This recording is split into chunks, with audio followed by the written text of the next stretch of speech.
ঠিক, তাহলে আমরা শান্তি মন্ত্র করে শুরু করব। আপনারা সকলে যারা উপস্থিত আছেন তারা মিউট করে বলবেন, আমি বলছি আমার সাথে সাথে বলবেন সকলে। ওম সহনা ভবতু সহনৌ ভুনক্তু সহ বীর্যং করবাবহৈ তেজস্বিনাবধীতমস্তু মা বিদ্বিষাবহৈ। ওম শান্তি শান্তি শান্তি।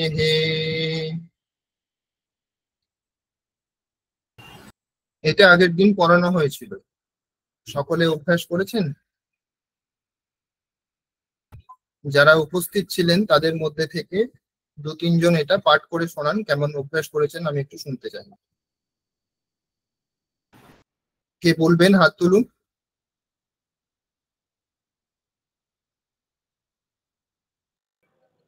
মেয়েরা কে বলবে এসো।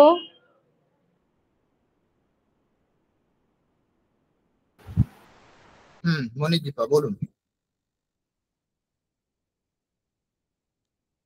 ওম সহনা ভবতু সহনৌ ভুনক্তু সহ বীর্যং করবাবহৈ তেজস্বিনাবধীতমস্তু মা বিদ্বিষাবহৈ।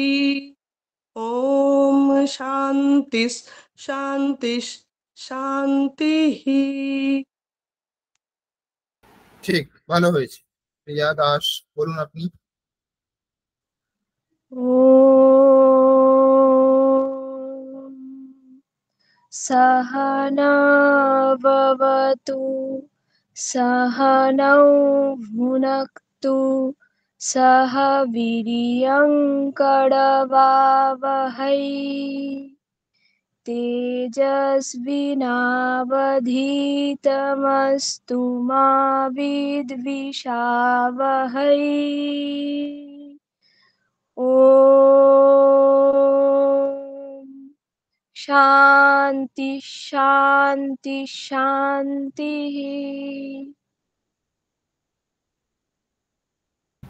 ঠিক, খুব সুন্দর হয়েছে। দীপালি মাঝি আপনি বলুন।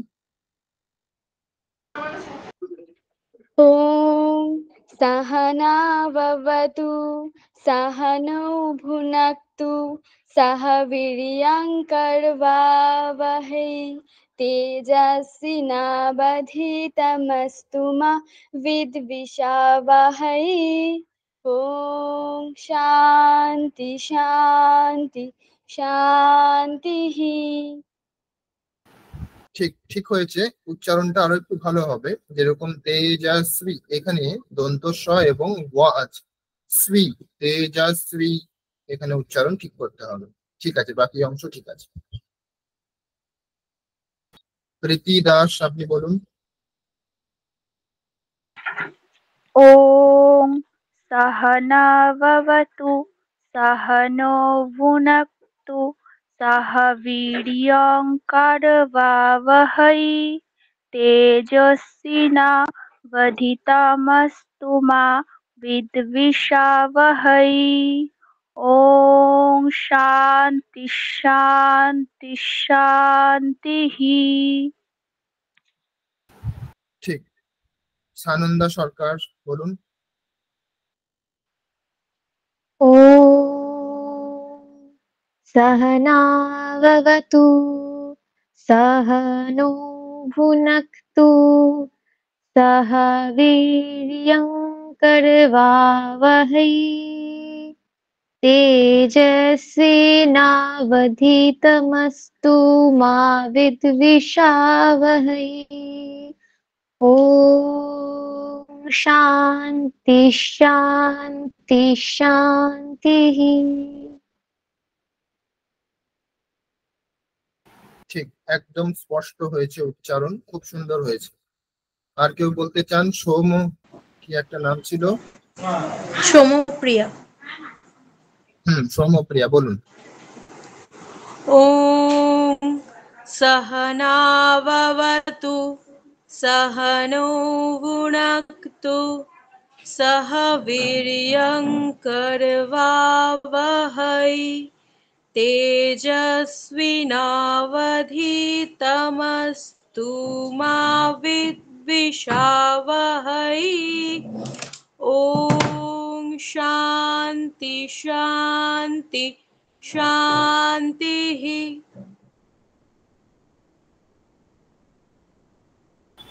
ঠিক, আরো অনেকে হাত তুলেছেন, তাদের পরে জিজ্ঞাসা করা হবে, এখন সকলকে জিজ্ঞাসা করছি না, পরে আরো বিষয় আসবে তখন আপনারা বলবেন। আর যদি কোনো প্রশ্ন থেকে থাকে আগের দিনের, তাহলে জিজ্ঞাসা করতে পারেন। কিছু প্রশ্ন আছে আগের দিনের ক্লাসের বিষয়ে?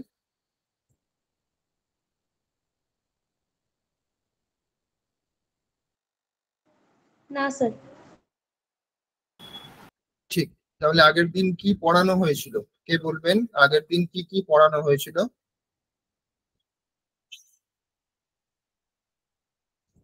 কে বলবেন কি কি পড়ানো স্বরবর্ণ হয়েছিল? পরিচয়।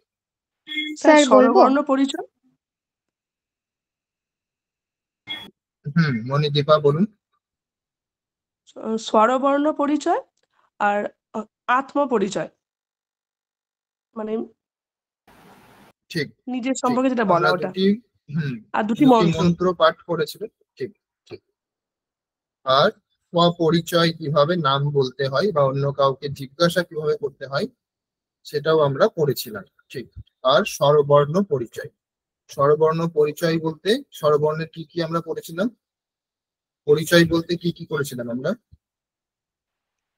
অ আ হস্যই দীর্ঘই, হস্য দীর্ঘ রিলি এ ওই ও ও দিয়ে শব্দ পড়েছিলাম।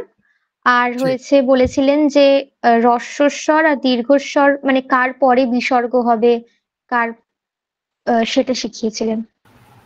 ঠিক, ওটা হচ্ছে নামের ক্ষেত্রে। যখন আমরা নাম বলবো যে আমার নাম কি, তো আমার নামের পরে ওখানে বিসর্গ হবে কি হবে না, সেটা বিসর্গের ওখানে যাচ্ছে বিসর্গের বিষয়টা।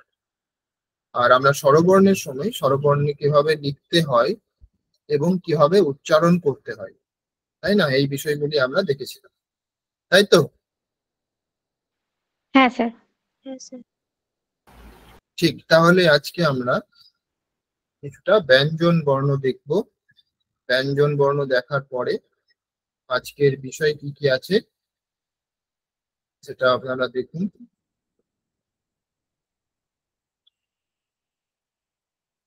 আজকের বিষয় ব্যঞ্জন বর্ণ পরিচয় উচ্চারণ, তার সাথে আমরা কিছু শব্দ পড়বো পরে।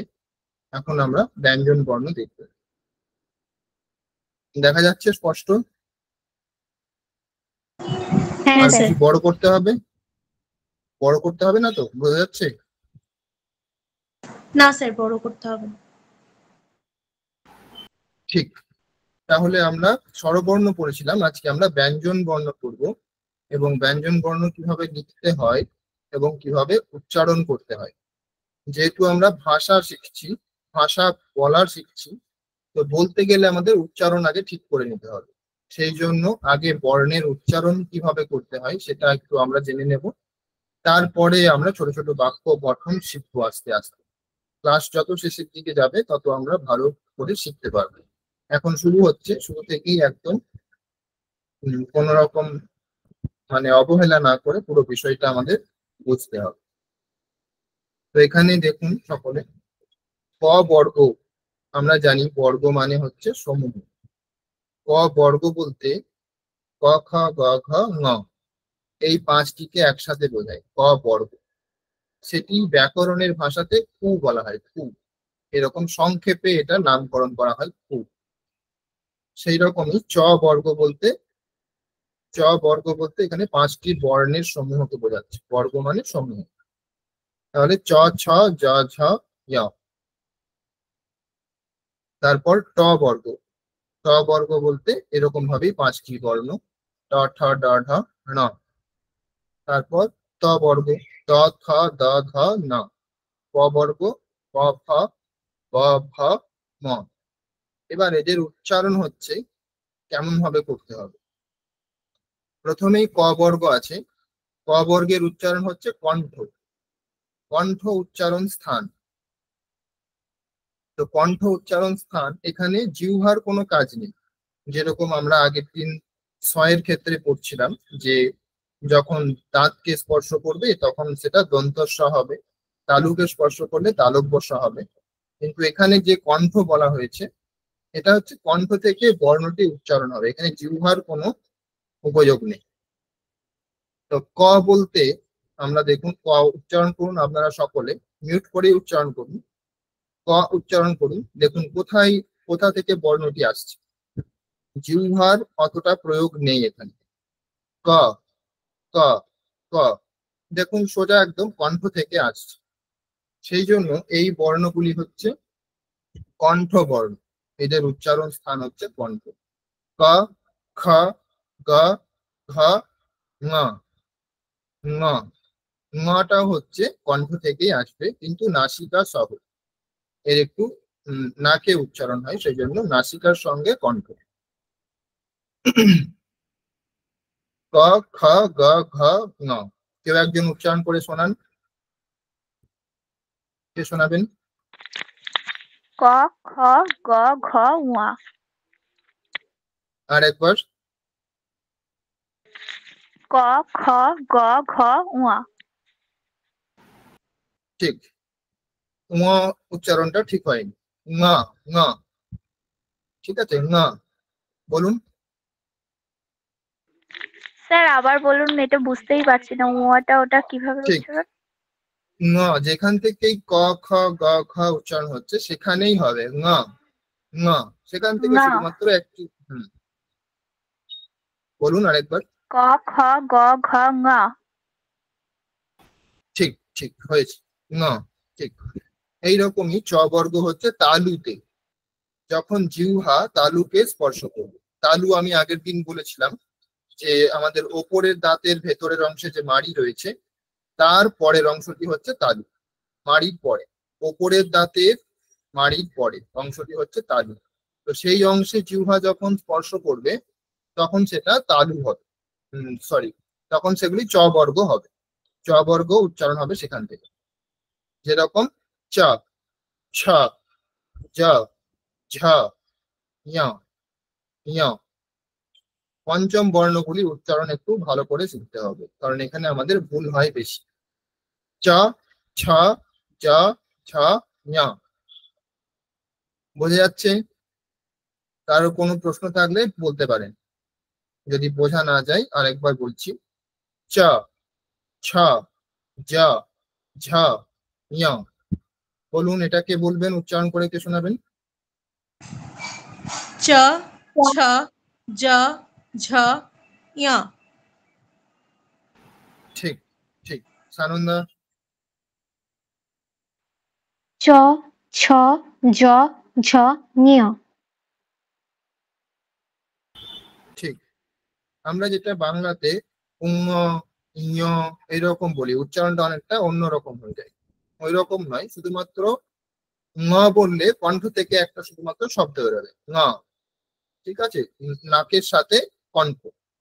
এইরকমই এখানেও হচ্ছে তালুর সাথে নাক, মানে প্রতিটা পঞ্চম বর্ণ যেগুলি আছে সেগুলি হচ্ছে নাকের সাথে উচ্চারণ হবে। আগে আলাদা করে বক্স করে দেওয়া আছে, সেই জন্য নাসিকা চ। চ মানে হচ্ছে এবং, মানে এদের যে উচ্চারণ স্থান আছে তার সাথে সেই স্থানের উচ্চারণ হবে, এবং নাসিকা দুটি মিলে উচ্চারণ করতে হবে পঞ্চম বর্ণ যেগুলি আছে, ঙ ঞ ণ ন ম। এগুলি হচ্ছে নাসিকার সাথে সাথে তাদের যে উচ্চারণ স্থান, বর্গের যে উচ্চারণ স্থান, সেই স্থানের সাথে উচ্চারণ হবে। ঠিক, তাহলে তারপরে হচ্ছে ট বর্গ। ট বর্গ হচ্ছে মূর্ধা স্থান, উচ্চারণ স্থান হচ্ছে মূর্ধা। ট মূর্ধা কি বলেছিলাম? মূর্ধা কে বলবেন? হাত তুলুন। কোন অংশটি মূর্ধা বলা হয়েছিল? দীপ্তি সিং বলুন। তালুর আরেকটু উপরের অংশের থেকে যে উচ্চারণ করা হয় সেটাকে মূর্ধা বলা হয়। ঠিক, মানে তাল হ্যাঁ বলুন। তালুর আরেকটু উপরের অংশটা আর কি। মানে যেমন ঠিক মূর্ধন্য ষ ঠিক মূর্ধন্য স যেখান থেকে আমরা উচ্চারণ করি উচ্চারণ সেই করা রকম হয় তাকেই মূর্ধা।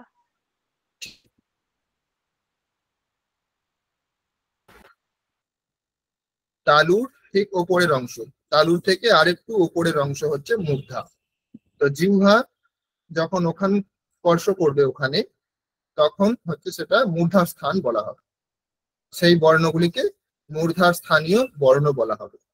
যেমন ট, ট বর্ণ উচ্চারণ করতে হলে আমাদের জিহ্বাকে তালুর ঠিক ওপরের অংশে, যেটা মূর্ধা বলছি, সেখানে আমাদের স্পর্শ করতে হবে ট বর্ণ উচ্চারণ করতে হবে। সেই রকমই ঠ, ড, ঠ আর শেষে ণ।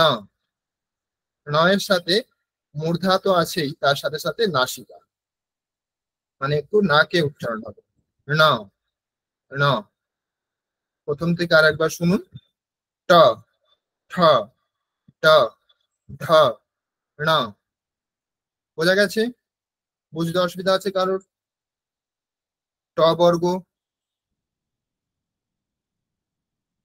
ঠিক, কেউ একজন উচ্চারণ করুন। সানন্দা করেছেন, অন্যজন ট ঠ ড ঢ র। ণটা ঠিক হলো না। ণ পঞ্চম বর্ণ আরেকবার বলুন। ন মূর্ধাতে উচ্চারণ হচ্ছে না। ণ, ণ মানে জিহ্বাকে ওপরের অংশে নিয়ে যেতে হবে, তালুর ওপরের অংশে। ণ বলুন। না দীপালি মাঝি বলুন। ঠ ঠ ড ঢ ন। ণ আরেকবার। ন। ঠিক, নতে হচ্ছে একটু অসুবিধা হচ্ছে, যেহেতু আমরা বাংলার মতো করে উচ্চারণ করে অভ্যস্ত, সেই জন্য একটু অসুবিধা হচ্ছে। ফুলমণি বলবেন। ট ঠ ড ঢ ন। ঠিক, বাকিগুলি ঠিক হচ্ছে সকলের, কিন্তু ণটা ঠিক হচ্ছে না। ণটা আরো একটু স্পষ্ট হবে। সৌমপ্রিয়া বলুন। ট ঠ ড ঢ ণ। ঠিক, একদম সঠিক হয়েছে। ণ, ণয়ের সময়ও কিন্তু জিহ্বাকে মূর্ধাতে নিয়ে যেতে হবে, তবেই উচ্চারণ স্পষ্ট হবে। ঠিক, অভ্যাস করবেন, হয়ে যাবে। প্রথম দিন সেই জন্য হচ্ছে না, আপনারা যদি অভ্যাস করেন হয়ে যাবে। তারপর ত বর্গ। ত বর্গের উচ্চারণ স্থান হচ্ছে দন্ত। আমরা স পড়েছিলাম আগের দিন, দন্ত্যস্য, সেই রকমই উচ্চারণ স্থান হচ্ছে ত বর্গের উচ্চারণ স্থান দন্ত। ত, থ, দ, ধ, ন। এই নটা উচ্চারণ করা সহজ, কারণ আমরা এই নটাই বেশি উচ্চারণ করি। ত, থ, দ, ধ, ন। বলুন, কে বলবেন? ত থ দ ধ ন। স্নেহা বলুন। ত থ দ ধ ন। ঠিক ঠিক। এরপর হচ্ছে প বর্গ। প বর্গের উচ্চারণ স্থান আমরা আগের দিন বলেছিলাম যে বর্গীয় ব আর একটা হচ্ছে অন্তস্থ ব, এই দুটির মধ্যে পার্থক্য আছে। বলেছিলাম যে বর্গীয় ব এর উচ্চারণ কেমন হয়, দুটি ঠোঁট মিলে। বর্গীয় ব যখন বলবো তখন দুটি ঠোঁট পরস্পরকে স্পর্শ করবে, কিন্তু যখন আমরা অন্তস্থ ব বলবো তখন ওপরের দাঁত এবং নিচের ঠোঁট ব, আর যখন বর্গীয় বলবো তখন ব। তো এখানে হচ্ছে প বর্গের উচ্চারণ স্থান হচ্ছে ওষ্ঠ, মানে দুটি ঠোঁট মিলে উচ্চারণ হবে। প, ফ, ব, ভ, ম। প, ফ, ব, ভ, ম। বোঝা গেছে? বলুন, অর্ণবী বলুন। প ফ ব ভ ম। ঠিক, ময়ের উচ্চারণ স্থান যেরকম ওষ্ঠ মানে ঠোঁট দুটি দিয়ে উচ্চারণ করতে হবে, তার সাথে সাথে যেহেতু এটা পঞ্চম বর্ণ, বর্গের পঞ্চম বর্ণ, সেই জন্য নাসিকা সহকারে উচ্চারণ করতে হবে। ম একটু নাসিকা নাকে উচ্চারণ করতে হবে। অঙ্কিতা বলুন। প প ব ভ ম ঠিক ঠিক হয়েছে। মঞ্জু বলুন। প ফ ব ভ ম।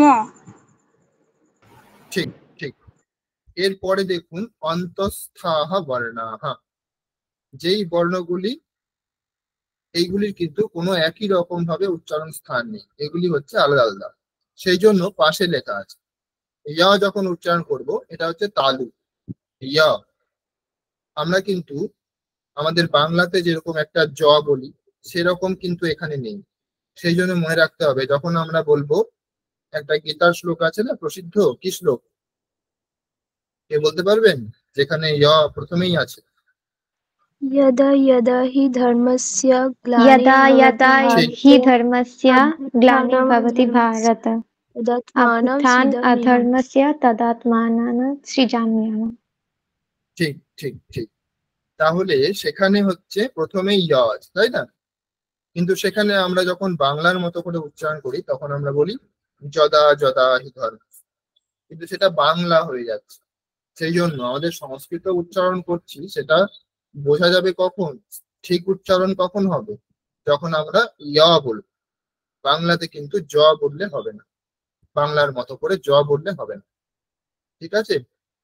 সংস্কৃতে জ আমরা তখন বলবো যখন বর্গীয় জ থাকবে, তাই না? চ ছ জ, এখানে জ আছে, বাকি কিন্তু অন্তস্থ জ নেই, কোন অন্তস্থ ইয়া আছে। মনে থাকবে এটা, এটা আমাদের অনেক ভুল হয়, সমস্ত জায়গাতেই আমরা যদা যদা করি, সেরকম বললে হবে না, এখানে ইয়াদা ইয়াদা বলতে হবে। তারপরে দেখুন র আছে, র এর স্থান হচ্ছে মূর্ধা, এগুলো একটু মনে রাখতে হবে, র এর স্থান মূর্ধা, র র। তারপর ল, ল হচ্ছে দন্ত, দাঁতে উচ্চারণ হবে, দন্তাহা বহুবচন দেওয়া আছে কারণ অনেকগুলি দাঁত, সেই জন্য দন্তাহা। তারপর ওয়া, ওয়া বলেছিলাম যেটা হচ্ছে অন্তস্থ ওয়া, সেই জন্য এর উচ্চারণ কিন্তু দুটি ঠোঁট মিলে উচ্চারণ করলে হবে না, ব উচ্চারণ করলে হবে না। ব হচ্ছে বর্গীয় ব, আর এটা হচ্ছে ওয়া, ওপরের দাঁতের সাথে নিচের ঠোঁট, ওয়া ওয়া ওয়া। বিবেকানন্দ, বিবেকানন্দ, এখানে বিবেকানন্দ বললে হবে না, বিবেকানন্দ বাংলাতে ঠিক আছে, কিন্তু সংস্কৃতে যখন বলবো বিবেকানন্দ, ঠিক আছে? তারপরে হচ্ছে উষ্ম বর্ণ, উষ্ম বর্ণে কি কি আছে? আমাদের যে তিনটি স আছে, স স আর স, এই তিনটি সকে বলা হচ্ছে উষ্ম বর্ণ, তার সাথে হ আছে, এই চারটি বর্ণকে একসাথে উষ্ম বর্ণ বলা হয়। তো এদের উচ্চারণ স্থানও পাশে দেওয়া আছে। তালু, তালব বসা উচ্চারণ স্থান তালু, স। মূর্ধস্বর উচ্চারণ স্থান মূর্ধা, স। দন্ত স উচ্চারণ স্থান দন্ত, সেই জন্য এর উচ্চারণ দাঁতে করতে হবে, জিহ্বা দাঁতকে স্পর্শ করবে, স। তারপর হচ্ছে কণ্ঠ, হকারের উচ্চারণ স্থান কণ্ঠ, যেরকম ক খ গ ঘ ঙ উচ্চারণ করেছি, সেরকম ভাবে হ উচ্চারণটাও আমরা কণ্ঠ থেকে করব, হ। দেখুন জিহ্বার কোনো কাজ নেই এখানে, হ উচ্চারণ করতে গেলে শুধুমাত্র কণ্ঠ থেকে একটা হাওয়া বাতাস একটা বেরিয়ে আসছে, বায়ু, হ। ঠিক আছে, বোঝা গেছে? উচ্চারণের কোনো সমস্যা আছে কারো? এখানে কোনো প্রশ্ন থাকলে না বলবেন। স্যার। ঠিক, সানন্দার কোনো প্রশ্ন নেই, বাকিদের?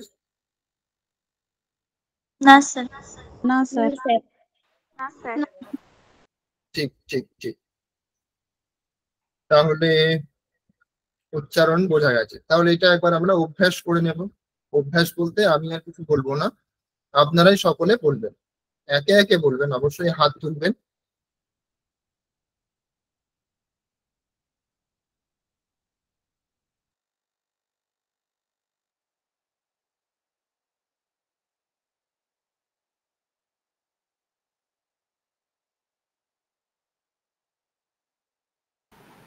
ঠিক।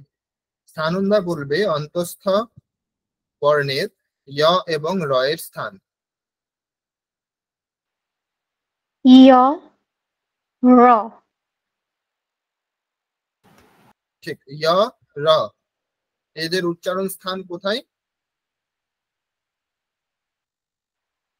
য় এর উচ্চারণ স্থান তালু আর র হলো মূর্ধা।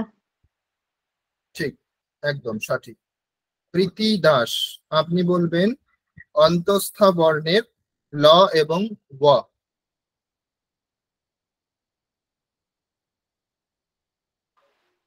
ল হচ্ছে দন্ত আর ব হচ্ছে দন্তৌষ্টি, মানে দন্তষ্ঠ। ঠিক, ব একবার একবার উচ্চারণ করুন। ল ওয়া। ঠিক ঠিক সঠিক একদম। এবার হচ্ছে পঞ্চম বর্ণগুলির উচ্চারণ স্থান বলবেন অঙ্কিতা। পঞ্চম বর্ণ যেগুলি আছে সেগুলির উচ্চারণ স্থান বলুন।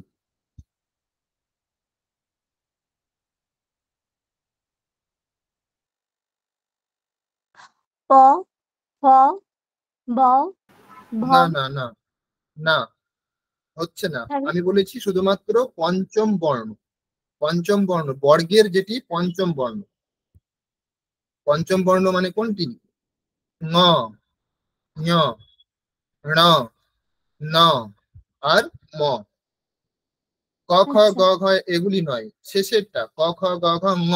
ঙ হচ্ছে পঞ্চম, তাই না? হ্যাঁ হ্যাঁ হ্যাঁ। আচ্ছা 5 নম্বরে উঙা। আছে, সেই জন্য পঞ্চম বলা হচ্ছে। আচ্ছা উঙা ইঙ ন ন ম। ঠিক, উচ্চারণগুলি আরো স্পষ্ট হবে। ঙ, ঞ, উঙ ণ, ন, ম। বলুন আরেকবার। উঙা ইঙ ন ন ম। ঠিক, এবার এদের উচ্চারণ স্থান কোনগুলি বলুন। উঙা যেটা ওটা হচ্ছে কণ্ঠ, ইঙ হচ্ছে ঠিক তালু, মধ্য ঠিক ন যেটা ওটা হচ্ছে মূর্ধা, ন যেটা ওটা দন্ত, আর ম এটা হচ্ছে আহ ওষ্ঠী। ওষ্ঠ, আচ্ছা ওষ্ঠ। ওষ্ঠ, নাসিকা চ, ওষ্ঠ নাসিকা। আচ্ছা ঠিক আছে, হুম। ঠিক। মানে নাকে উচ্চারণ করতে হবে, যেহেতু পঞ্চম বর্ণ। ওষ্ঠ নাসিকা চ, এই সবগুলিই হচ্ছে নাসিকা। সবগুলিতেই কণ্ঠ বলার সাথে সাথে বলতে হবে নাসিকা। হুম ঠিক আছে, পঞ্চম ঠিক। বর্ণ যেহেতু, সেই জন্য। ক খ গ ঘ এই 4টি বর্ণ হচ্ছে শুধুমাত্র কণ্ঠ, কিন্তু ঙ যখন বলবো তখন বলতে হবে কণ্ঠ নাসিকা চ। ঠিক আছে, কণ্ঠ এবং নাসিকা, বাংলাতে বললে কণ্ঠ এবং নাসিকা। সেই রকম ম যখন বলছি, অথবা ন যখন বলছি, ণ যখন বলছি, অথবা ঞ যখন বলছি, একই সময় তালু বলতে হবে, তার সাথে নাসিকাও বলতে হবে। মূর্ধা বলতে হবে, তার সাথে নাসিকাও বলতে হবে। দন্ত বলতে হবে, তার সাথে নাসিকা বলতে হবে। বোঝা গেছে সকলের? হ্যাঁ স্যার। হ্যাঁ স্যার। হ্যাঁ স্যার। ঠিক ঠিক ঠিক। এরপরে অনামিকা আপনি বলেছেন। না স্যার। আচ্ছা, অনামিকা বলুন ত বর্গের উচ্চারণ স্থান বলুন।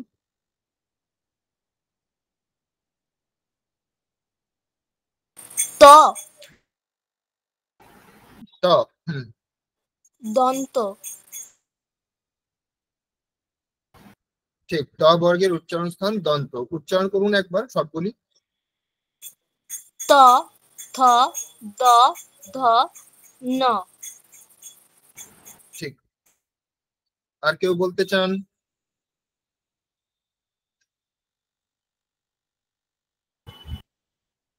দীপ্তি বলুন। ত ট, থ ট বর্গের, না, ট বর্গ বলুন আপনি। ট ট হ্যাঁ, ট বর্গ বলুন। ট উচ্চারণ স্থান নাকি উচ্চারণ করে বলবো? একবার উচ্চারণ করুন, উচ্চারণ স্থানও বলুন। উচ্চারণ স্থান হলো মূর্ধা, আর ট, ঠ, ড, ঢ, ন। আর একবার বলুন, ট, ট, ঠ, ড, ঢ, ন। ণ, ণটা ঠিক করে উচ্চারণ হচ্ছে না, ণ। ন। ঠিক ঠিক, আরো অভ্যাস করবেন, হয়ে যাবে। যখন উচ্চারণ করছেন একবার স্থানগুলি মনে করে নেবেন, স্থান মনে করে নিয়ে তারপরে উচ্চারণ করবেন, দেখবেন হবে। চেষ্টা করে উচ্চারণ করতে হবে। আচ্ছা স্যার। স্নিগ্ধা, স্নিগ্ধা বলুন, চ বর্গ। চ, ছ, জ, ঝ, ঙ। ঠিক, সঠিক। ক বর্গকে বলবেন, প্রিয়া বলুন। ক, খ, গ, ঘ, ঙ। ঠিক। আর এটি কেউ হচ্ছে বলবেন? কণ্ঠ বর্ণ। ঠিক ঠিক। মঞ্জু বলুন, উষ্ম বর্ণ, স এবং স।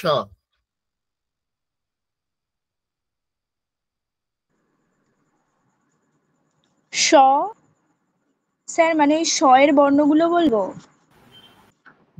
এই যে নিচে দেখুন লেখা রয়েছে না, নিচের দিক থেকে 3 নম্বর লাইনে উষ্ম বর্ণ, হ্যাঁ, স, স, এদের উচ্চারণ স্থান কি এবং একবার করে উচ্চারণ করতে হবে। স, স।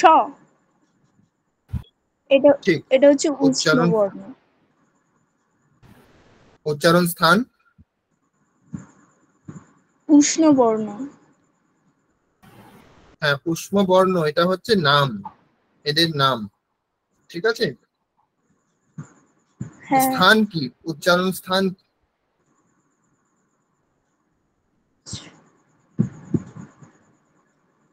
সকারের উচ্চারণ স্থান কি? দন্ত। ও আর টা হচ্ছে তালুতে, আর স এটা হচ্ছে মূর্ধন্য। ঠিক, তাহলে দন্ত বললেন কেন? স্যার ওটা টা দন্ত হতো, আর টা হচ্ছে কি যে তালু, আর ওটা হচ্ছে মূর্ধন্য বর্ণ। ঠিক, মূর্ধা স্থান হচ্ছে এর উচ্চারণ স্থান, যেটা স বলছেন, আর হ্যাঁ। স এটা হচ্ছে তালু। ঠিক। তারপরেরটা কেউ বলবেন, তারপরেরটা কেউ বলুন, স এবং হ। সৌমপ্রিয়া বলুন। স দন্ত্য আর হ কণ্ঠ। ঠিক, সকলেই ঠিক বলেছেন, একদম ভালো অভ্যাস হয়ে গেছে। এরপরে হচ্ছে আমরা নতুন বিষয় কিছু পড়ব।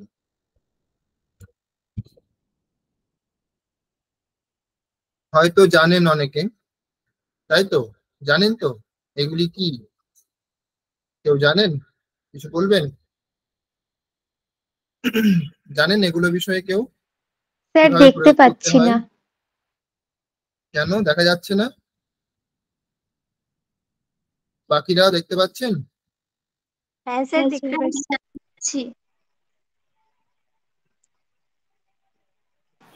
কে দেখতে পাচ্ছেন না?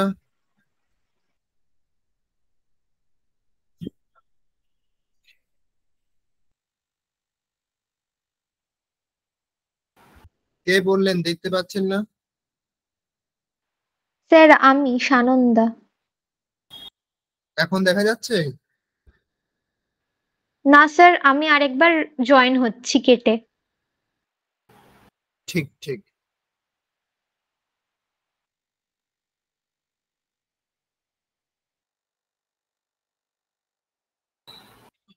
কেউ বলতে পারবেন এগুলির প্রয়োগ বা এগুলি সম্বন্ধে কিছু জানা থাকলে বলতে পারবেন? বলবো স্যার। পুংলিঙ্গের ক্ষেত্রে দূরে বোঝালে সহ, আর স্ত্রীলিঙ্গের ক্ষেত্রে দূরে বোঝালে সা, আর পুংলিঙ্গের ক্ষেত্রে কাছে বোঝালে এ সহ, আর স্ত্রীলিঙ্গের ক্ষেত্রে কাছে বোঝালে এ সা। ঠিক, একদম সঠিক। আর ক্লিবলিঙ্গে অথবা নপুংসক লিঙ্গে এতৎ আর তৎ, তাই তো? নিকটে হ্যাঁ। মানে কাছে বোঝালে এতৎ, আর দূরে বোঝালে এটা হবে তৎ।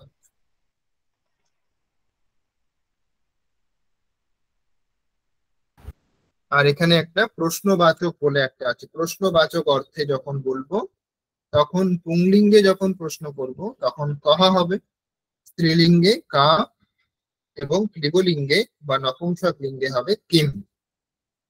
একদম সহজ বিষয় আছে, কিন্তু তবুও যদি কারো কাছে বিষয়টা নতুন হয় তাহলে একটু সময় লাগবে। সেই জন্য প্রশ্ন থাকলে অবশ্যই জিজ্ঞাসা করবেন। একজন জানে মানে সকলে জানে এটা তো নয়, সেজন্য জিজ্ঞাসা করতে হবে।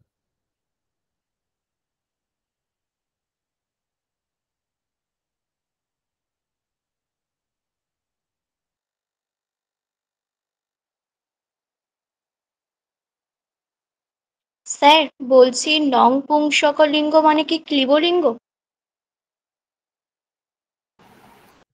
হ্যাঁ, নন পুংসক নয়, ওটা নপুংসক। ঠিক আছে, নপুংসক। হুম, ওটা মানে হচ্ছে ক্লিবলিঙ্গ। ঠিক আছে স্যার।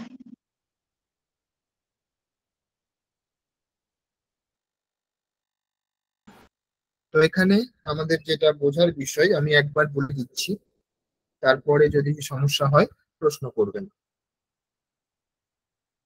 যখন আমরা শব্দ যখন প্রয়োগ করব, শব্দের হচ্ছে লিঙ্গ থাকে, শব্দের লিঙ্গ থাকে। লিঙ্গ বলতে তিন রকমের লিঙ্গ হয়, পুংলিঙ্গ শব্দ, স্ত্রীলিঙ্গ শব্দ এবং ক্লীবলিঙ্গ অথবা নপুংসক লিঙ্গ। যেই রকম রাম শব্দ আমরা আগের দিন দেখেছিলাম নাম বলার সময়, রাম শব্দ, তাহলে রামঃ এটা হচ্ছে পুংলিঙ্গ শব্দ। সেরকমই আমাদের যাদের মহিলাদের যে সমস্ত নাম হয় সেগুলি হচ্ছে স্ত্রীলিঙ্গে হয়। যেরকম এখানেই আপনাদের নামগুলি রয়েছে, যেরকম অঙ্কিতা, অর্ণবী, স্নিগ্ধা, সানন্দা, প্রিয়া, এই নামগুলি হচ্ছে স্ত্রীলিঙ্গ শব্দের, এই শব্দগুলি হচ্ছে স্ত্রীলিঙ্গ। ঠিক আছে, সেরকমই পুরুষদের যে সমস্ত নাম হয় সেগুলি হচ্ছে পুংলিঙ্গ শব্দ। আর নপুংসক লিঙ্গ কিছু শব্দ আছে, যেরকম ফলম, পুস্তকম, তারপরে ব্ল্যাকবোর্ডকে যখন আমরা বলবো সংস্কৃতে কৃষ্ণ ফলকম, ছবিকে বলবো চিত্রম, ভিডিওকে বলবো চলচ্চিত্রম। এইরকম এই শব্দগুলি হচ্ছে ক্লীবলিঙ্গ শব্দ বা নপুংসক লিঙ্গ শব্দ। এবার এগুলির প্রয়োগ যখন আমরা করব, যেরকম যদি বলি বালক, এই উদাহরণটি আছে পরেই দেওয়া আছে, আমরা উদাহরণের সাথে দেখব, তাও আমি একবার বলে নিচ্ছি। তো যখন আমরা বলবো বালক, বালকটি যদি আমার কাছে থাকে, মানে যে বলছে বক্তা যে, তার কাছে যদি বালকটি থাকে, তখন আমরা এখানে যেটা দেওয়া আছে দেখুন, নিকটে বলে একটা কলম আছে এখানে, নিকটে। তো নিকটের নিচে যেগুলি লেখা আছে সেগুলি হবে। তাহলে বালক শব্দটি কোন লিঙ্গে আছে? পুংলিঙ্গে। পুংলিঙ্গে। পুংলিঙ্গে। ঠিক, বালক শব্দটি আছে পুংলিঙ্গে। তাহলে যখন বালক আমার কাছে আছে তখন আমি কি বলবো? এষः এষः বালকः। এষः বালকः। ঠিক ঠিক, এষः বালকः। সেই বালকটি যখন আমার দূরে থাকবে তখন কি বলবো? সः বালকः। সহ বালকः। ঠিক, সহ বালকः। এবার যখন প্রশ্ন করতে হবে তখন কি বলবো? কः বালকः। কহ বালকः। কহ বালকः। ঠিক, কহ বালকः। ঠিক আছে, এখানে হচ্ছে বালক যে শব্দটি, এখানে প্রথমে ব আছে, বটি হচ্ছে বর্গীয় ব, সেই জন্য দুটি ঠোঁট মিলে উচ্চারণ করতে হবে, বালকः। কহ বালকः, আমি যদি বলি কহ বালকः মানে এর অর্থ হবে যে কোন বালকটি, তখন আপনি বলতে পারেন সহ বালকः, সেই বালক যে দূরে আছে। কহ বালকः এর অর্থ হচ্ছে কোন বালকটি, আর এর উত্তর হবে সহ বালকः অথবা এষः বালকः। যদি আপনার কাছেই থাকে তখন আপনি বলবেন এষः বালকः। কোনো একটি প্রসঙ্গ আছে, যেই প্রসঙ্গে হয়তো আমি জিজ্ঞাসা করছি যে কোন বালকটি, বা অন্য কেউ জিজ্ঞাসা করছেন আপনাদের, তখন আপনাদের বলতে হবে এ সাহা বালকাহা অথবা সাহা বালকা। যদি দূরে থাকে সাহা, কাছে থাকলে এ সাহা।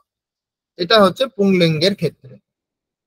এইরকমই স্ত্রীলিঙ্গের ক্ষেত্রে বালিকা শব্দ স্ত্রীলিঙ্গে আছে, অথবা ছাত্রা শব্দ স্ত্রীলিঙ্গে আছে। ছাত্রাহ পুংলিঙ্গে, ছাত্রা স্ত্রীলিঙ্গে। আমরা ছাত্রী শব্দটি কিন্তু ব্যবহার করব না। ছাত্রী শব্দের অর্থ ছাত্রের স্ত্রী, সেই জন্য ছাত্রী শব্দটি আমরা স্টুডেন্ট অর্থে ব্যবহার করব না। আমরা ছাত্রাহ বলবো পুংলিঙ্গে, আর ছাত্রা বলবো স্ত্রীলিঙ্গে। ছাত্রী বললে সেটা অর্থ হবে ছাত্রের স্ত্রী। তাহলে এখানে যদি আমি ছাত্রা এটা উদাহরণ নিই, যখন বালিকা ছাত্র বা ছাত্রা যখন কাছে আছে, শিক্ষকের কাছে আছে, তখন শিক্ষক যদি বলে তাহলে বলবে এষা বালিকা, এষা ছাত্রা। দূরে থাকলে বলবে সা ছাত্রা। লাস্ট বেঞ্চে যিনি বসে আছেন বা যে ছাত্র বসে আছে তাকে যদি বলা হয় তাহলে হবে সা ছাত্রা। আর ফার্স্ট বেঞ্চে যে বসে আছে তাকে বলতে হবে এষা ছাত্রা। বোঝা গেছে? কোনো জিজ্ঞাসা আছে কারোর? না স্যার। না স্যার। না স্যার। ঠিক। কারোর জিজ্ঞাসা থাকলে অবশ্যই জিজ্ঞাসা করবেন, না হলে আমি বুঝতে পারবো না। আমি বুঝতে পারছি যে সকলেই বুঝতে পারছেন, সেই হিসেবে আমি পড়াচ্ছি। এবার যদি মনে হয় যে এটা নতুন বিষয়, আমি জানি না, বাকি হয়তো 2-4 জন জানতে পারে, আমি জানি না, তো সে জিজ্ঞাসা করতে পারবে। ঠিক। তো এটা একই রকম ভাবে প্রশ্ন করলে হচ্ছে কা ছাত্রা, কোনটি ছাত্রা। বাংলাতে তো আমরা ছাত্রা বলি না, ছাত্রই বলি। তো কোন ছাত্রটি বা কোন ছাত্রীটি, বাংলাতে আমরা ছাত্রী বলি। তাহলে কোন ছাত্রীটি, তখন উত্তর হবে সা ছাত্রা অথবা এষা ছাত্রা। এইরকমই ক্লিবলিঙ্গে। ক্লিবলিঙ্গে কি রয়েছে? এতৎ, তৎ আর কিম। প্রশ্ন করলে হবে কিম। কিম পুস্তকম, তখন আপনি পুস্তকের নাম বলতে পারেন। কিম পুস্তকম মানে কি, কি বই পড়ছো, এরকম যদি প্রশ্ন করে কি বই পড়ছেন বা কি বই পড়ছো, তখন বইয়ের নাম বলতে পারি আমরা, যে ব্যাকরণ পুস্তকম, ব্যাকরণ পুস্তকম, এরকম আমরা বলতে পারি উত্তর। কিন্তু এখানে এতৎ এবং তৎ এই দুটির ব্যবহার করতে হবে, কাছে এবং দূরে। তাহলে এতৎ পুস্তকম, তৎ পুস্তকম। তৎ মানে দূরে আছে যেই বইটি, তখন আমি দেখাচ্ছি দূর থেকে, তখন বলবো তৎ পুস্তকম। কাছে আছে এতৎ পুস্তকম। যেই ফলটি আপনার হাতে আছে, তখন আপনি কি বলবেন? এতৎ ফলম। এতৎ ফলম। ঠিক, এতৎ ফলম। যেটি গাছে আছে, গাছের একদম উপরে, তৎ ফলম। তৎ ফলম। ঠিক, তৎ ফলম। তাহলে বোঝা গেছে পুরো বিষয়টা। কারোর কোনো প্রশ্ন নেই? না স্যার। ঠিক, তাহলে আমরা পরে দেখুন। দেখা যাচ্ছে সানন্দা? হ্যাঁ স্যার। পরের পেজ দেখা যাচ্ছে? হ্যাঁ স্যার, দেখতে পাচ্ছি। ঠিক। এখানে উদাহরণ দেওয়া আছে, যেগুলি আমি বললাম এখানে সেরকমই উদাহরণ দেওয়া আছে। কেউ একজন পড়ুন, কে পড়তে পারবেন?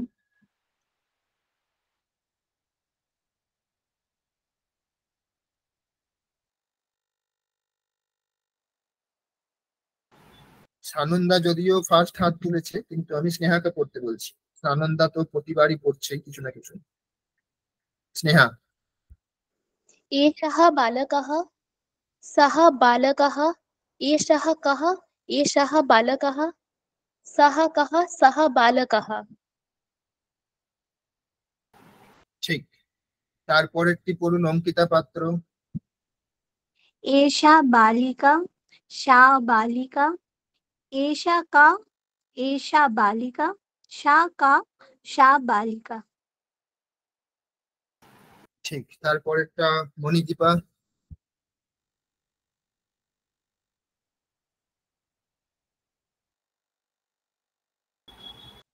মণিদীপা শোনা যাচ্ছে? एतत् वस्त्रं तत् वस्त्रम् एतत् किम् एतत् वस्त्रं तत् किम् तत् वस्त्रम्। ঠিক, একদম সঠিক। এইরকম ভাবেই সুন্দরভাবে উচ্চারণ করে সবসময় পড়তে হবে। এখন শিখছি বলে ভালো উচ্চারণ, পরে আবার ভুলে গেলে কিন্তু হবে না, সেজন্য অভ্যাস করতে হবে। যেটা পড়ানো হচ্ছে অবশ্যই সকলে অভ্যাস করবে। তারপরে এখানে রয়েছে, আচ্ছা, এষাহা বালকাহা সাহা বালকা, এষাহা কাহা এষাহা বালকাহা, সাহা কাহা সাহা বালকা। তাহলে এষাহা, সাহা আর কাহা এই তিনটি দিয়ে এখানে বাক্য হয়ে গেছে। তারপরেরটা এষা, সা আর কা। তারপরেরটা এতাত, তাত, কিম। ঠিক, যারা বলছেন না তাদেরকেও কিন্তু বলতে হবে। সকলে না বললে কিন্তু শিখতে পারবেন না।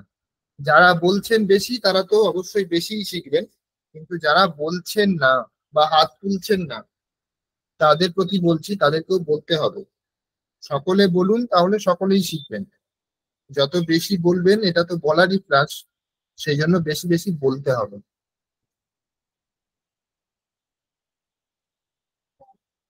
এইরকম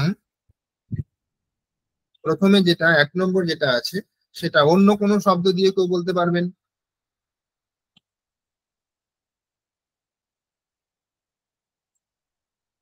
সানন্দা বলুন। एषः रामः सः रामः एषः कः एषः रामः सः कः सः रामः। ঠিক ঠিক।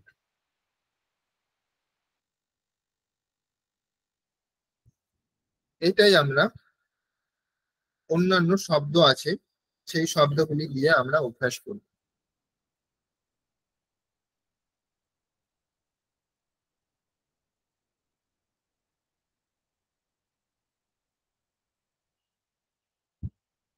দেখা যাচ্ছে স্পষ্ট? পরের পেজ। হ্যাঁ স্যার। ঠিক, এখানে আমরা 3টি করে শব্দ বলবো, এক একজন 3টি শব্দ নিয়ে, সাহা, সা অথবা তৎ। একটি শব্দ নেব, সেটা যেরকম আমি একটি বলে দিচ্ছি, দণ্ডদ্বীপাহা। এই শব্দটা যদি নিই, তাহলে এখানে ডান পাশে যেগুলি দেওয়া আছে সাহা, সা অথবা তৎ, এগুলির মধ্যে যে কোনো একটি হবে।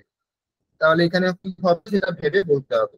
দণ্ডদ্বীপাহা মানে সাহা দণ্ডদ্বীপাহা, এটাই হবে। সা হবে না, তৎ হবে না। কেন হবে না বলুন, কে বলবেন কেন হবে না? কারণ এটা পুংলিঙ্গ শব্দ। ঠিক, এটা হচ্ছে পুংলিঙ্গ শব্দ, সেই জন্য পুংলিঙ্গের বিশেষণ হিসেবে আমরা সহকেই নিতে হবে। সা বললে এটা তো স্ত্রীলিঙ্গ হয়ে যাচ্ছে, আর তৎ বললে এটা ক্লিবলিঙ্গ হয়ে যাচ্ছে। অনামিকা বলুন, 3টি শব্দ বলুন, পাদ ত্রাণম থেকে শুরু করে। অনামিকা মণ্ডল। স্যার আর একবার বলুন। পাদ ত্রাণম এখান থেকে শুরু করে বলতে হবে।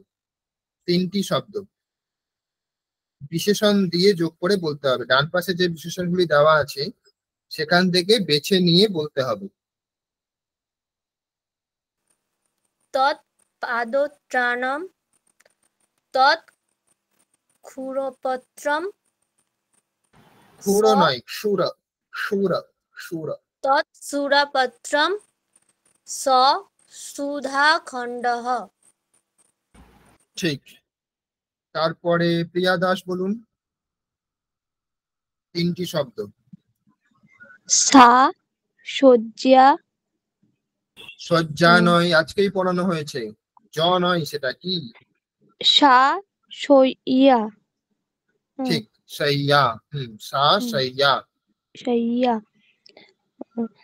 शा सा पाठशाला পাঠ নয়, পাঠ। पाठ पाठशाला ঠিক। सः पादकोष्ठो পাদকাটः कोटः সেটা ঠ নেই, সেটা হচ্ছে ট আছে। একটু বড় করতে হবে, দেখা যাচ্ছে না, একটু বড় করে দিচ্ছি।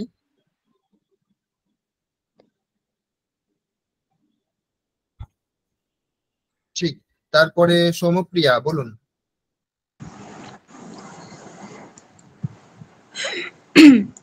सा दूरवाणी। ঠিক। सः तालः। ঠিক। सा कुञ्चिका। ঠিক, ঠিক বলেছেন। তারপর কে বলবেন? হাত তুলেছেন সকলে। স্নিগ্ধা বলুন। কুঞ্চিকার পরে কৃষ্ণ ফলকম থেকে বলুন স্নিগ্ধা। তৎ কৃষ্ণ ফলকম তৎ ব্যজনম স আসন্দঃ। ঠিক। অর্ণবী বলুন আসন্দাহ পর থেকে।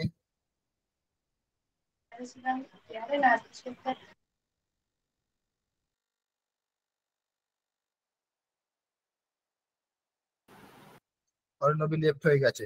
অন্য কে বলবেন? মণিদীপা বলুন। सा उत्पीठिका एतत् चित्रम तत् वस्त्रम। এ তৎ নেই, এখানে তৎ দেওয়া আছে। এখানে এ তৎ আছে অপশনের মধ্যে। सॉरी सॉरी तत् चित्रम। আরেকবার বলুন প্রথম থেকে। सा उत्पीठिका तत् चित्रम तत् वस्त्रम सा कुर्पी। কতগুলো বলছেন? 3টি করে বলতে বলা হয়েছিল না? আপনি ক্লাস শুনছেন না? ऐसे তাহলে 3টি করে বলতে বলা হয়েছে। ঠিক আছে, ঠিক আছে। ঠিক ঠিক। তারপর চিত্রের পর থেকে বলুন।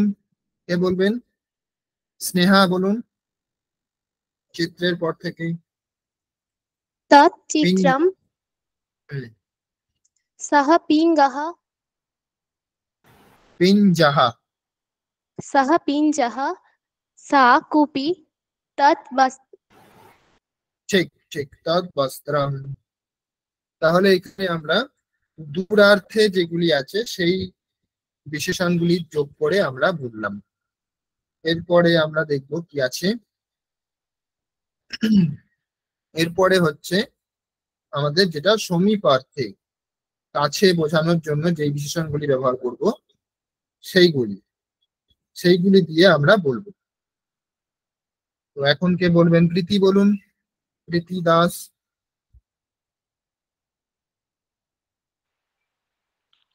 एषः अवकरकण्डलः एषः चमसः एषा पिपीलिका।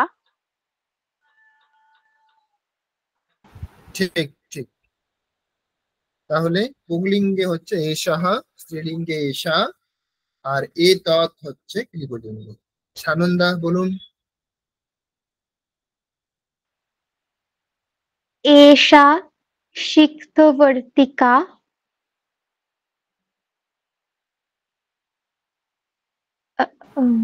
एतत् लेखनी লেখনী এতৎ। এটা ক্লিবলিঙ্গ নয়, এটা স্ত্রীলিঙ্গ। আচ্ছা, ঠিক আছে? এষা লেখনী লেখনী এটা হচ্ছে স্ত্রীলিঙ্গ শব্দ। আমরা ঠিক কখনোই, আছে স্যার। একবার বলে নিই আমি একটু, আমরা কখনোই কিন্তু এটা ভাববো না যে পুংলিঙ্গ শব্দ মানেই হচ্ছে সবসময় যে কোনো পুরুষের নাম হতে হবে, এরকম নয়। ঠিক আছে? পুরুষের নাম হতে হবে এরকম নয়, ওটা হচ্ছে সাধারণত বোঝানোর জন্য বলা হয়েছে। আর পুংলিঙ্গ স্ত্রীলিঙ্গ এগুলি কি করে বুঝবো? এটা হচ্ছে শব্দের লিঙ্গ। কোনো ব্যক্তি পুরুষ, সেই জন্য শব্দটি ব্যবহার করছি সেখানে পুংলিঙ্গ, সেটা ঠিক আছে, কিন্তু শব্দের লিঙ্গ কিন্তু কোনো ব্যক্তির নাম হবে এরকম নয়। যেরকম আমরা যদি বলি আমরাহা, আমরাহা, আমরাম বললে পরে ফল হচ্ছে, আর আমরাহা পুংলিঙ্গে বললে সেটা আম গাছকে বোঝায়। তাহলে আমরাহা এই শব্দটি পুংলিঙ্গ বলে যে কোনো ব্যক্তির নাম হতে হবে এরকম নয়, ঠিক আছে, গাছকেও বোঝানো যেতে পারে। সেই জন্য লিঙ্গটা হচ্ছে শব্দের লিঙ্গ, শব্দের চিহ্ন, ঠিক আছে। লেখনী এটা হচ্ছে স্ত্রীলিঙ্গ শব্দ। বলুন সানন্দা। ঠিক আছে স্যার। এতৎ ফেনকম। ঠিক, ফেনকম। তাহলে হয়ে গেছে। শিক্ষাবর্তিকা এটা হ্যাঁ হচ্ছে স্যার। স্ত্রীলিঙ্গ শব্দ, লেখনী এটাও হচ্ছে স্ত্রীলিঙ্গ শব্দ, আর ফেনকম এটা হচ্ছে স্ত্রীলিঙ্গ শব্দ। শিক্ষাবর্তিকা এটা হবে এশা, হবে এশা শিক্ষাবর্তিকা।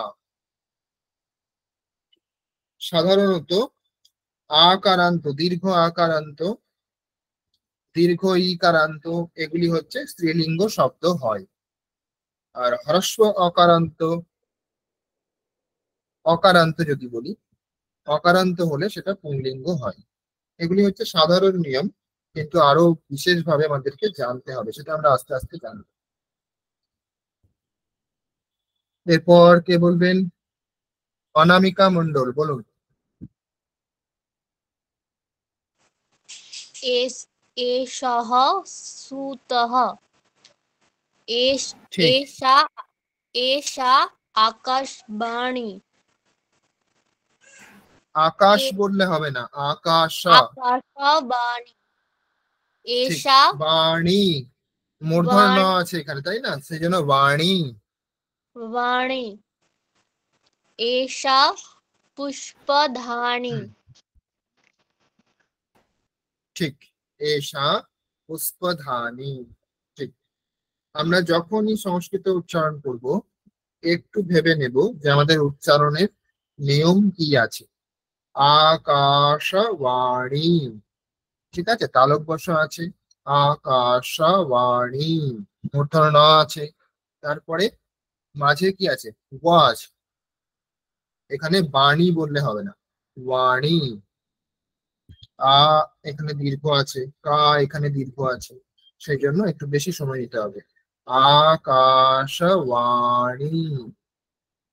ঠিক। পরে আমাদের ঠিক হয়ে যাবে, কিন্তু এখন হচ্ছে একটু সময় নিয়ে উচ্চারণ করতে হবে, বেশি বেশি সময় নিতে হবে। প্রিয়া দাস, বলুন। এ আপনি বললেন এখন? না স্যার, আগে বলেছি। ঠিক, বলুন। আচ্ছা, বলুন।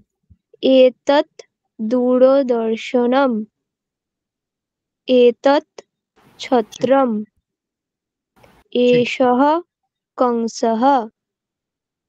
ঠিক, এসহ হংসহ। সৌমপ্রিয়া, বলুন। एतत् कङ्कतम् एषः चषकः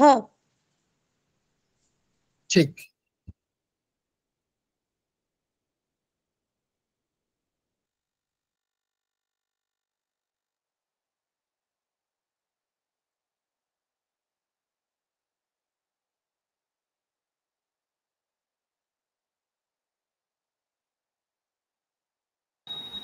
এখানে আমরা প্রশ্নবাচক শব্দ আছে, তো প্রশ্নবাচক শব্দ কিভাবে বিশেষণ হিসেবে ব্যবহার করে আমরা প্রয়োগ করব, তো সেগুলি এখানে অভ্যাস আছে।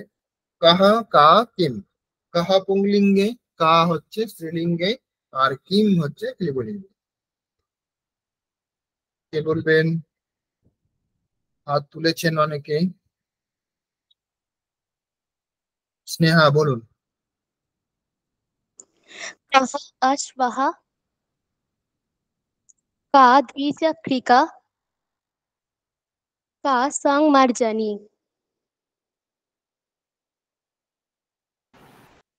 ঠিক, আর একবার বলুন। कः अश्वः का द्विचक्रिका का संमार्जनी।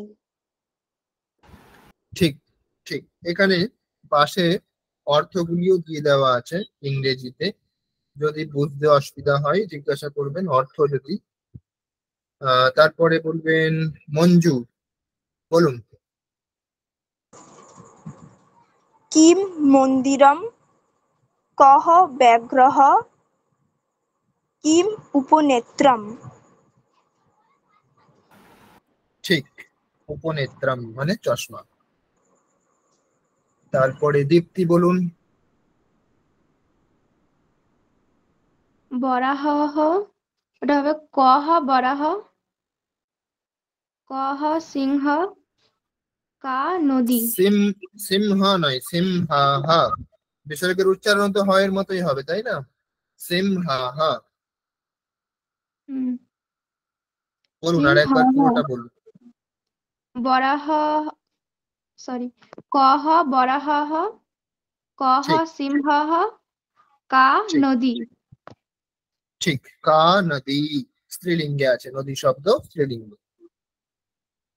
তারপর স্নিগ্ধা বলুন।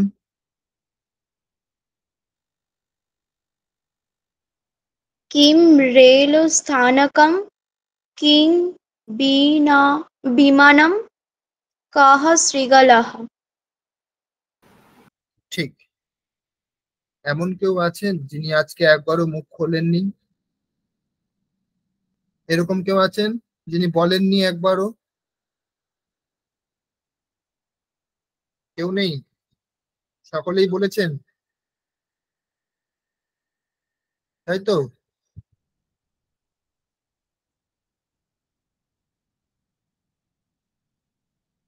রূপা দে কে আছে? রূপা দে, শ্রেয়সী মণ্ডল। রূপা দে, শ্রেয়সী মণ্ডল।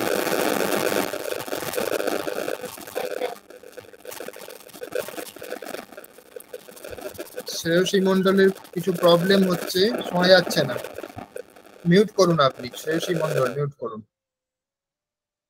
রূপা দে, রূপা দে শুনতে পাচ্ছেন?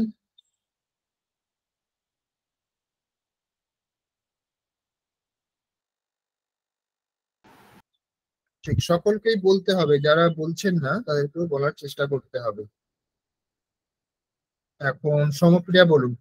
সমপ্রিয়া বললেন, এখন শেষ কে বলেছেন? স্যার আমি দিচ্ছি।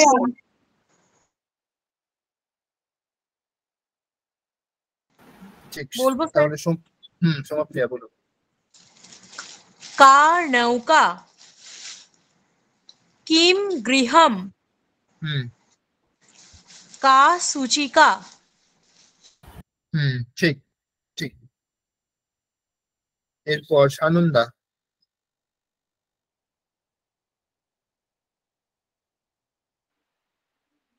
কিম উদ্যানম, কা উত্তর পুস্তিকা, কহ গজঃ। ঠিক ঠিক। মণিদীপা বলুন। का कर्तरी, किम भवनम, कह काकः। ঠিক, তাহলে এখানে অভ্যাস হয়ে গেল আমাদের। আজকে যেটা পড়েছি সেটা অভ্যাস হয়েছে। আমরা এখন নতুন নতুন শিখছি, সেই জন্য বেশি বিষয় নয়, আমরা অল্প বিষয় নিয়েই বেশি বেশি অভ্যাস করব। এখন তো বলা হয়ে গেছে, এখন প্রীতি প্রিয়া হাত তুলছেন। এখন বলা হয়ে গেছে, কিছু প্রশ্ন থাকলে জিজ্ঞাসা করতে পারেন। প্রশ্ন আছে কিছু?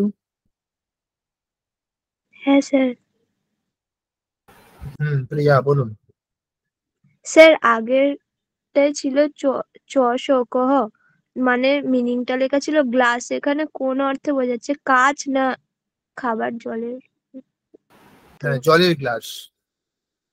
আচ্ছা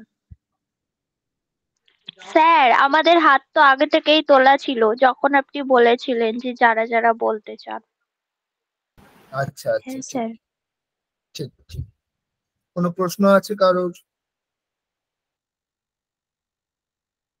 না স্যার। ঠিক, তাহলে আজকে আমরা এই বিষয়ে কি কি বিষয় পড়লাম আজকে?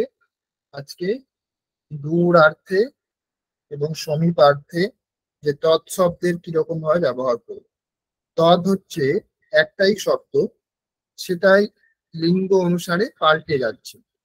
তৎ বলে একটা শব্দ আছে, সেটা পুংলিঙ্গে হয়ে যাচ্ছে সাহা, স্ত্রীলিঙ্গে হয়ে যাচ্ছে সা, আবার কাছে অর্থে হলে তখন সেটা হয়ে যাচ্ছে এ তৎ।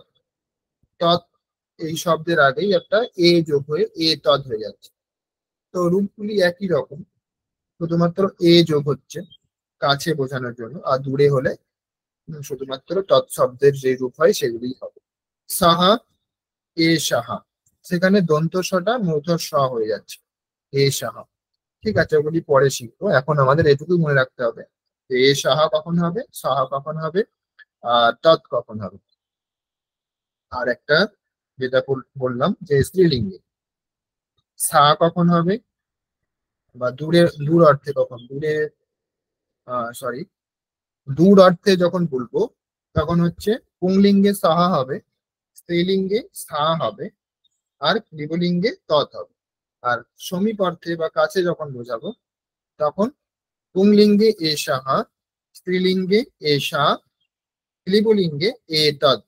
সব জায়গাতেই একটি করে এ যোগ হচ্ছে। আর প্রশ্ন যখন করব তখন কাহা, কা, কিম। ঠিক আছে, তাহলে কোনো প্রশ্ন নেই, একদম সকলেরই স্পষ্ট।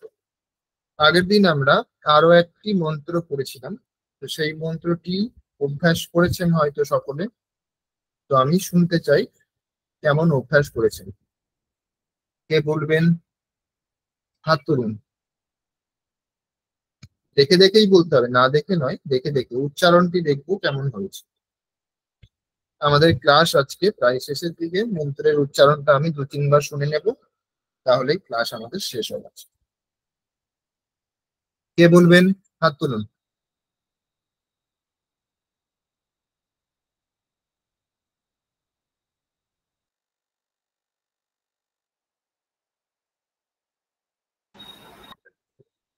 অভ্যাস করানো হয়েছিল কিন্তু আগের দিন। এতক্ষণ সময় নিচ্ছেন হাত তুলতে, আর একবার অভ্যাস করতে হচ্ছে মনে হচ্ছে। হ্যাঁ স্যার, এটা অভ্যাস হয়নি। তাহলে আরেকবার অভ্যাস হয়ে যাক। ঠিক, আগের দিন কে বলেছিলেন আমার সাথে, কে বলেছিলেন, কে পাঠ করেছিলেন আগের দিন? স্যার আমি বলেছিলাম। ঠিক, তাহলে আজকে অন্যজন কে বলবেন? বাকিরা তো স্যার মিউট আমি করে বলছি। বলবেন। কে? প্রীতি দাস। প্রীতি। ঠিক, বাকিরা মিউট করে অবশ্যই বলবেন, অভ্যাস করবেন। আমি একবার বলবো, আপনারা একবার করে বলবেন, শুনে শুনে। ওম আপ্যায়ন্তু মমাঙ্গানি। বলুন প্রীতি। ওম আপ্যায়ন্তু মমাঙ্গানি।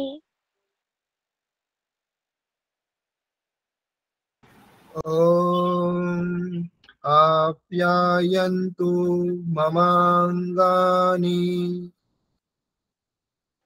ওম আপ্যায়ন্তু মমাঙ্গানি।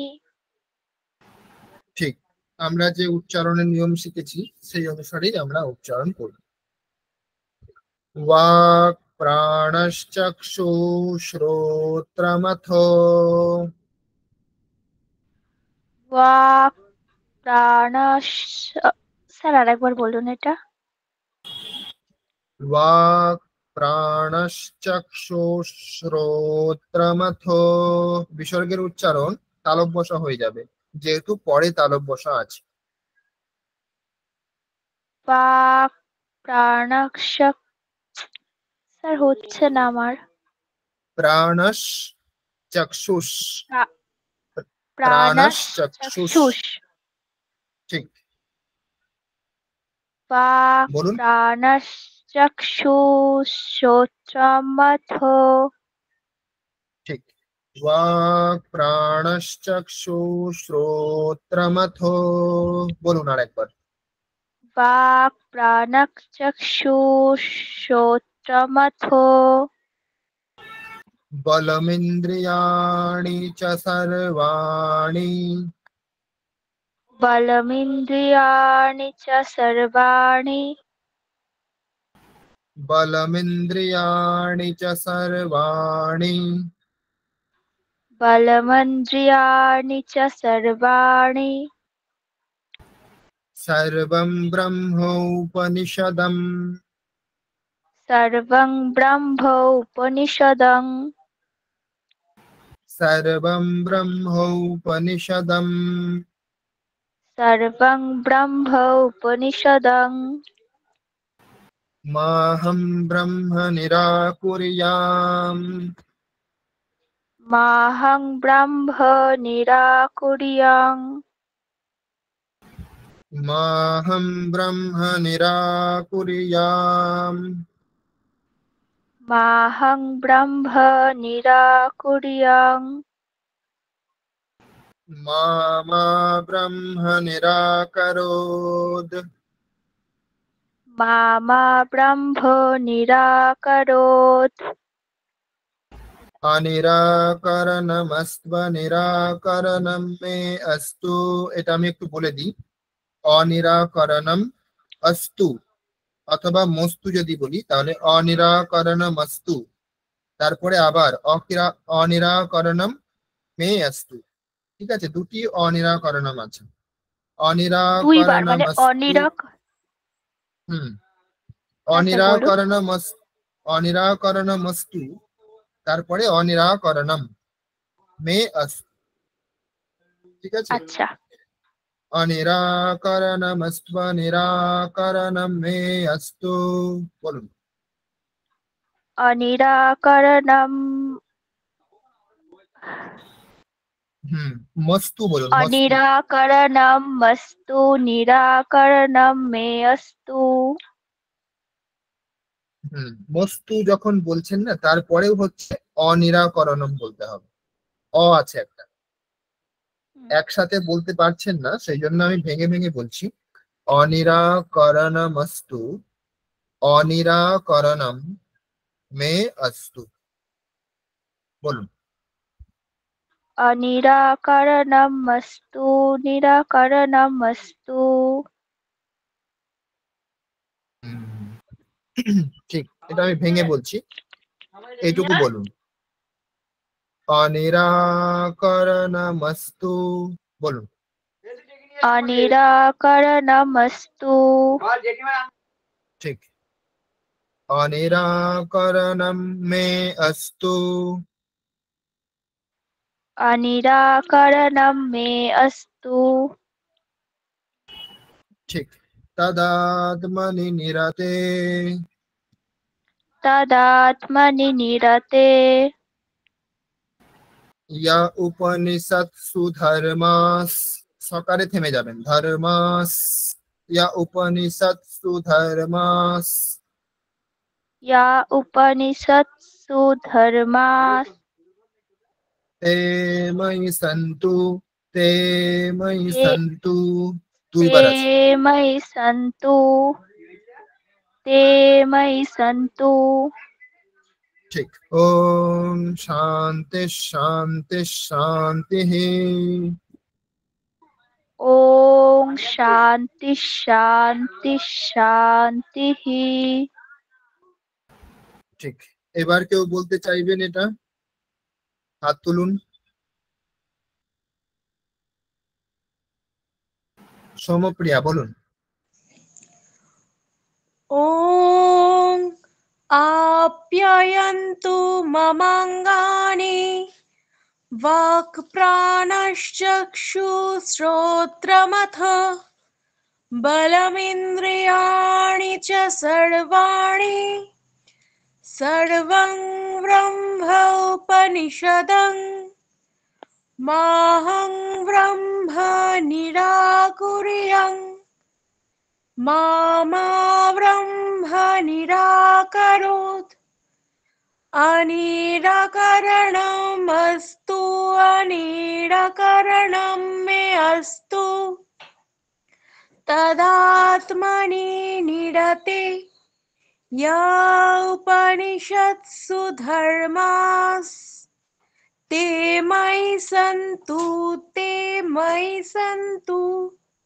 ॐ शान्ति शान्ति শান্তিঃ।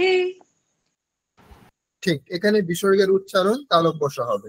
শান্তি শান্তি শান্তি শেষেরটা বাদ দিয়ে। ঠিক আছে, ঠিক আছে স্যার। বাকি আপনার 90% ঠিক হয়ে গেছে, কিন্তু যেখানে হ্রস্ব আছে আর যেখানে দীর্ঘ আছে এটা একটু খেয়াল রাখতে হবে। যেখানে দীর্ঘ আছে সেখানেই শুধুমাত্র দীর্ঘ সময় টেনে বা সুর দিয়ে বলতে হবে, ঠিক আছে। আর যেখানে হ্রস্ব আছে সেখানে শুধুমাত্র অক্ষরের উচ্চারণ করে এগিয়ে যেতে হবে। ঠিক আছে স্যার। ঠিক, তো আজকে আমাদের সময় বেশি নেই, আমি একটু অর্থটা বলে দেওয়ার চেষ্টা করবো। এখানে কি অর্থ? ওম আপ্যায়ন্তু মমাঙ্গানি। আপ্যায়ন্তু মানে হচ্ছে আমাদের অঙ্গগুলিকে, মম অঙ্গানি আমাদের অঙ্গগুলিকে, আপ্যায়ন্তু মানে বর্ধন করুন, এরকম অর্থ, পোষণ করুন। এখানে ভগবান ঈশ্বরের উদ্দেশ্যে প্রার্থনা করা হচ্ছে যে আমাদের অঙ্গগুলিকে পোষণ করুন। বাক প্রাণঃ চক্ষুঃ শ্রোত্রম অথ বলম ইন্দ্রিয়াণি চ সর্বাণি। কি কি পোষণ করার কথা বলা হচ্ছে? যে বাক, প্রাণ, চক্ষু, শ্রোত্র আর বল, আরো অন্যান্য যে সমস্ত ইন্দ্রিয় রয়েছে সমস্ত কিছু। সর্বম ব্রহ্ম উপনিষদম। ঔপনিষদম বলছে সবকিছুই হচ্ছে ব্রহ্ম। কেমন ব্রহ্ম? না ঔপনিষদম। ঔপনিষদম বলতে যেটা উপনিষদে বর্ণিত আছে। কেমন ব্রহ্ম? না যেই ব্রহ্মের কথা উপনিষদে বর্ণনা করা হয়েছে সেই রকম ব্রহ্ম। তো সবকিছুই হচ্ছে ব্রহ্মময়। মা অহম ব্রহ্ম নিরাকুর্যাম। মা মানে হচ্ছে না, না। মা শব্দের অর্থ হচ্ছে না। তো আমি, অহম মানে আমি যেন ব্রহ্মকে নিরাকরণ না করি, ঠিক আছে, নিষেধ যেন না করি, ব্রহ্ম নেই এরকম যেন আমি না বলি, ব্রহ্মকে যেন আমি স্বীকার করি, এরকম অর্থ। মা মা ব্রহ্ম নিরাকারোৎ। এখানে মা শব্দের অর্থ আমি যেটা বললাম না, আর একটি মা শব্দের অর্থ হচ্ছে আমাকে। মা শব্দের একই শব্দ কিন্তু দুটি অর্থ আছে। তো এখানে দুটি শব্দ ব্যবহার করা হয়েছে, একটা হচ্ছে না অর্থ আর একটা হচ্ছে আমাকে অর্থ। তো আগের লাইনে বলা হয়েছিল যে আমাকে আমি যেন ব্রহ্মকে নিরাকরণ না করি, আর এখানে বলা হচ্ছে আমাকে যেন ব্রহ্ম নিরাকরণ না করে। অনিরাকরণমস্তু অনিরাকরণম মে অস্তু। বলছে অনিরাকরণ হোক, আমার অনিরাকরণ হোক, মানে আমাকে যেন ব্রহ্ম অগ্রাহ্য না করেন। তারপর তদাত্মনি নিরতে, সেই রকম আত্মাতে নিষ্ঠা রেখে, সেই রকম আত্মাতে নিষ্ঠা রেখেছি যে আমি, সেই আমাতে ইয়া উপনিষৎসু ধর্মাহা। ইয়া বলতে এখানে বহু বচন আছে ইয়ৎ শব্দের, মানে যেগুলি, যেই ধর্মগুলি উপনিষদে আছে, উপনিষৎসু ধর্মাহা, যেই ধর্মগুলি উপনিষদে আছে, তে ময়ি সন্তু, সেগুলি আমাতে হোক, সেগুলি আমাতে হোক। ঠিক আছে, বোঝা গেছে অর্থ? আর তিনটি শান্তির অর্থ তো আমরা জানি, যে দৈবিক শান্তি, ভৌতিক শান্তি আর আধ্যাত্মিক শান্তি। এই তিন শান্তি যেন হয় সেই জন্য আমরা প্রার্থনা করছি। এখানে কোনো বুঝতে অসুবিধা আছে কারোর? না স্যার। ঠিক, তাহলে না আজকের স্যার। ক্লাস আমরা এখানে শেষ করতে পারি। তাই তো?